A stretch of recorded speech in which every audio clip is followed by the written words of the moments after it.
रंका और बंका, और एक उनकी लड़की थी वंका। नामदेव जी रंका और वंका के घर अधिक जाते थे, क्योंकि वो भी परमात्मा के शिष्य थे। जब परमेश्वर साधु रूप में वहाँ आ रहे थे, गुरु रूप में रहा करते थे। अस्थायी सटे उनका कुछ समय का था वहाँ पर। तो जो ही वो उस रंका बंका के घर गए नामदेव जी, और वो लड़की उन भक्तों की, रंका और बंका की, एक पट्टी तैयार करे थी, जैसे अपने देसी औषधि बना के हल्दी कूट के तेल में पका के। नामदेव ने पूछा, बहन क्या कर रहे हो ये? वो कहने लगी, भाई तेरे खोदे हुए खड्डे आंट रही हूँ। हक मैंने क्या कर दिया कि भाई तू कतई नहीं मानता, भगवान गुरुदेव जी कितना संकेत करते हैं, भाई तुम अपनी यह अंगा मत दिखाया करो, अपनी शक्ति का प्रदर्शन ना करा करो, थारा भट्ठा बैठ जाएगा। पर भाई तुम बाज नहीं आता। और भक्तों की इज्जत रखने के लिए भगवान को दुख उठाना पड़ता है। तेरे को क्या जरूरत थी वहाँ उस मंदिर में घुसने की? और जब तेरे को बाहर पटक दिया ना भगवान की इज्जत का, तेरी इज्जत नहीं भगवान की इज्जत थी वहाँ पर। भगवान का नाम लेनिया नहीं रहा वो कोई, सबको पता था कि उसका भगत है, उस गुरु का। परमात्मा नाम बदल कर वहाँ रह रहे थे। और क्या बनती बेरा तुझे? तेरे को जरा सी लगती है, तू आँख नहीं खोलता। और परमात्मा ने तेरा मंदिर फेरा ना, उनके हाथों के चोट लागी, हाथ लाल हो गए, उनके जख्म हो गए। भाई गुरु बता रहे थे मेरे तीन बेटी, वो मानता कोई ना, बहुत बार समझा लिया। आज उसने ऐसे ऐसे कर दिया, और मैं वहाँ गया था, उसका मंदिर फेर के आया हूँ भक्ति की इज्जत रखने के लिए। और गुरु जी का हथम जख्म हो रहे हैं, चाल दिखाऊंगी। अब वो लेकर गए, पट्टी बांधी, नामदेव पढ़कर तरुणों में रोने लग गया, महाराज मेरे से गलती होगी।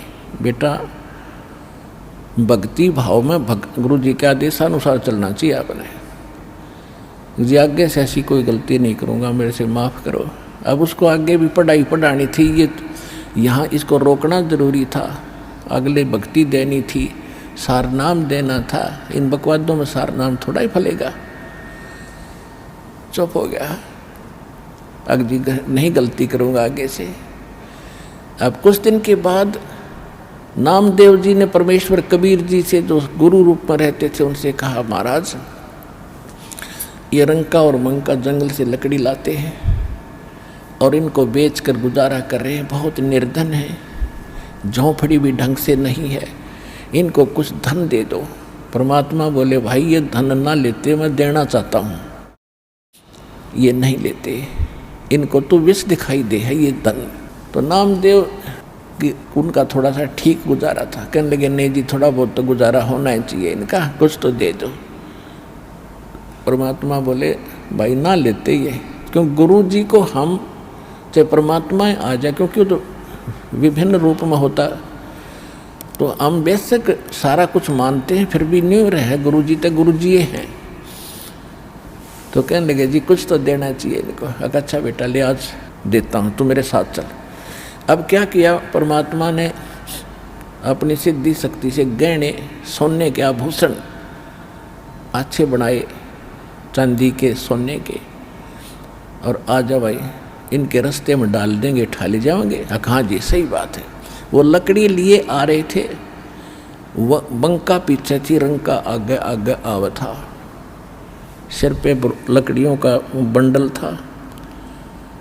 वो 100 फुट पीछे थी, 100-150 फुट, रंका आगे आ गया था।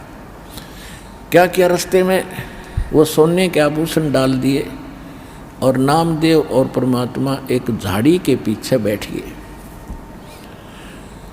अब जब वो निकट आया रंका, उसने पीछे देखा कि मेरी पत्नी आ रही है। पत्नी औरत के अंदर आभूषणों की घनी कसक होती है, और कहीं ये किसी का धन पड़ा देखकर नीत ना डबोले, डूब जा कदे अपना कर्म धर्म बिगाड़ लिया। उस पर पैर से मिट्टी डालने लग गया। अब उसने देखा, बंका ने, क्या हो गया पति का, खड़ा क्यों हो गया? उसने ध्यान से देखा, हाँ ये तो इस कारण से कर रहा है। वो कहने लगी चलो चलो जी, क्यों मिट्टी पर मिट्टी डाल रहे हो, चलो चलो क्यों मिट्टी पर मिट्टी डाल रहे हो। उसके पास से दो निकल के, देखा भी नहीं उसको। तब परमात्मा बोले, बोल भाई नामदेव, कैसे ढूंढने ना लेते। अब नामदेव ने सोचा भाई उसकी बुद्धि इतनी ही काम करे थी कि जी और कोई तरीका अपना लो। अच्छा भाई और भी तू कहेगा, मैं वो अपना लेंगे। एक दिन क्या था, सत्संग हो रहा था। परमात्मा सत्संग कर रहे थे, रंका और बंका, ये दोनों सत्संग सुनने चले गए। नामदेव भी वहीं बैठा था। उधर से क्या हुआ, वो लड़की घर पे थी और वो बाहर बैठी थी चारपाई पे। उस झोपड़ी में आग लग गई। वह दौड़ी दौड़ी आई लड़की के, माताजी पिताजी, माताजी पिताजी। कहा क्या हो गया बेटा, कि झोपड़ी में आग लग गई। सत्संग चल रहा था और वो बताने भाग गई। तो उन्होंने पूछा बेटा क्या जल गया, क्या बच गया। कि एक चारपाई बची है बाहर, बाकी सब जल गया। कि उस चारपाई ने भी उसमें गिरा, वो बढ़ती आग में। राजा बेटी सत्संग सुन ले, न चारपाई ने ठोकर, वह ना होती तो सत्संग में बात ना आनी चाहिए बेटी। आग लगो इस झोपड़ी का, इसने भी गिरा उसके माँ। और यह झोपड़ी ना होती तो सत्संग में बात तो ना आती। तुमने ध्यान भंग कर दिया, इतना आनंद आ रहा था। तो कहने का भाव ये है पुण्यात्माओं, फिर नामदेव की आंखें खुली, रहा तेरा गजब ये भगत ऐसे होने चाहिए। और फिर परमात्मा ने इतना सुंदर मकान बना दिया उनका। कहते नुक्ते ऊपर रिज जाएगा, 1 करोड़ कर्म जल जाए तुम्हारे। तो हमने भगत बनना पड़ेगा भगवान से लाभ लेने के लिए। बकवादों से बात बने को नहीं, इतनी सी बात है।